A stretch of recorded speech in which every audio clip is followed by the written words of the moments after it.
안녕하세요. 오늘은 1심의 마지막 절차라고 할 수 있는 형의 선고 부분에 대해서 설명을 드리겠습니다. 저는 법무법인 다산의 조지훈 변호사라고 합니다.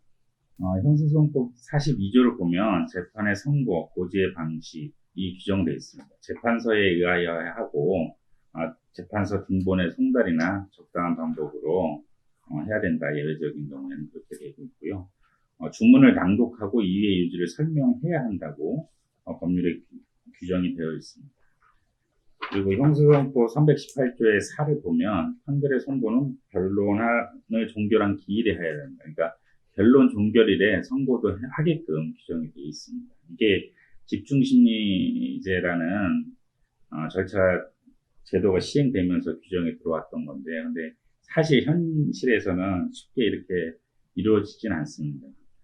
훈시적인 규정이고요. 1항 318조의 3항에 보면 제1항 단서의 선고기일은 변론 종결 후 14일 이내로 지정되어야 한다 이렇게 되는데, 이것도 마찬가지로 이걸 꼭 지키지 않으면 법률 위반으로 뭐 문제가 된다 이건 아니고 훈시적인 규정입니다. 보통은 구속된 피고인들한테는 2주 이내로 선고기일 지정하는 게 보통이고, 불구속 피고인들한테는 보통 4주나 그 이상 기일을 정해서 판결 선고하는 것이 실무의 관행입니다. 그리고 판결 선고할 때는 이유의 요지를 말이나 판결서 등본이나 이런 서류로 적절한 방법으로 설명해야 되고요. 또 재판장은 판결을 선고하면서 피고인의 적절한 훈계도 할 수 있습니다. 보통 법정에서 판결문에는 기재가 되어 있지 않은데, 피고인한테 다시는 뭐 이런 일 하지 마세요. 아니면 한 번 더 하면 더 크게 처벌됩니다. 이렇게 훈계를 하는 경우를 종종 볼 수 있는데요. 그것도 형사소송규칙 147조 2항에 근거해서 재판장의 권한 중에 하나라고 할 수가 있습니다. 많은 피고인분들이 선고기일에 반드시 출석해야 하는지 그걸 궁금해하는 경우가 많은데, 일단 형사재판은 공판기일이든 선고기일이든 피고인이 반드시 출석하는 것이 원칙입니다. 다만 아주 예외적인 경우에 불출석 상태에서 판결이 선고가 가능한 거고요.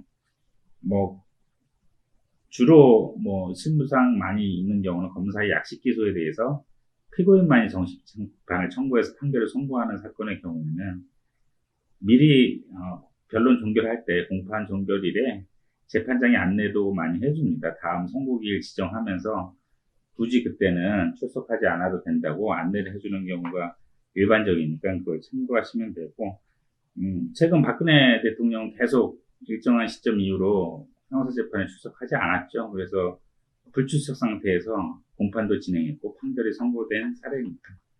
그럼 선고기일에 법정에 가면 어떤 일이 있는지, 법정에 공판기일이든 맨 처음 공판준비기일은 가면 변호인이든 검사든 피고인이든 말할 수 있는 이런 상황이 있는데, 판결 선고기일은 재판부가만 말을 합니다. 그러니까 그 누구도 그거에 대해서 말할 수 있는 절차가 없고요. 그래서 재판장이 유무죄 판단 및 이유를 설명하고 형에 처한다 이렇게 주문을 함으로써 선고는 이루어지고요.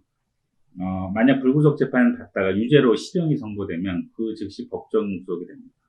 따로 구속되는 분들이 들어가는 거 따로 들어가는 거죠. 예외적으로 실형을 선고하면서도 법정 구속을 하지 않는 경우도 있습니다. 피고인의 방어권 차원에서 항소심에 가서 다투어 보라는 취지에서 이렇게 법정 구속을 하지 않되 실형을 선고하는 경우도 이제 아주 간혹 있고요. 근데 거꾸로 구속 상태에서 재판을 받다가 무죄로 선고돼서 석방되는 경우도 있습니다. 이때는 당사자한테 구치소 가서 짐 가져올 거 있냐 물어보고 갔다가 들어온다고 의사를 확인한 후에 그거 굳이 갈 필요 없다고 하면 바로 법원에서 석방이 될 수 있습니다. 형사 판결문 송부는 많은 분들이 좀 헷갈리시던데, 민사 판결문은 피고인이 신청해서 발급받는 것이 원칙입니다. 다만 예외적으로 구속되어 있는 사람들의 경우에는 그 해당 구치소나 교도소로 판결문을 송부해 주고요. 형사 판결문 내용을 파악하여야 구체적인 상소 여부 검토가 가능합니다. 그리고 판사가 선고하는 형을 정하는 과정에 대해서 궁금해 하시는 분들 많은데, 일반 분들 생각에는 그냥 판사가 알아서 다 하는 것처럼 생각할 수도 있지만, 법에서는 절차가 다 정해져 있습니다. 그래서 형법이든 형사특별법에 정해 있는 형에서 형정성패, 가중, 감경 사유를 해서 처단형을 범위를 설정하고요. 처단형에서 대법원 양형위원회 양형 기준을 고려한 권고형 범위가 설정이 되고 권고형의 범위 내에서 해당 재판부의 판단이 이루어집니다.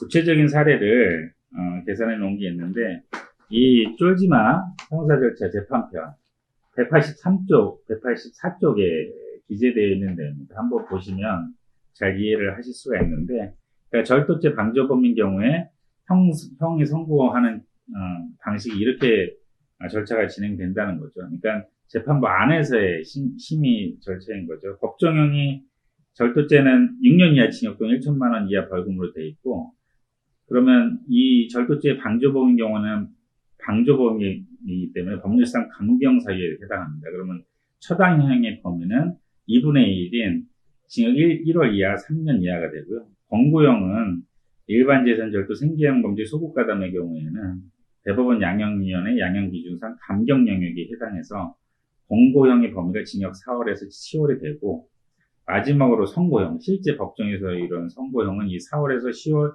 사이에 하나로 선고가 됩니다. 이게 대법원 양형의 양형 기준 예고요. 홈페이지 들어가시면 해당 범죄의 양형 범위하고 감경 요소, 가중 요소가 다 구체적으로 기재되어 있습니다.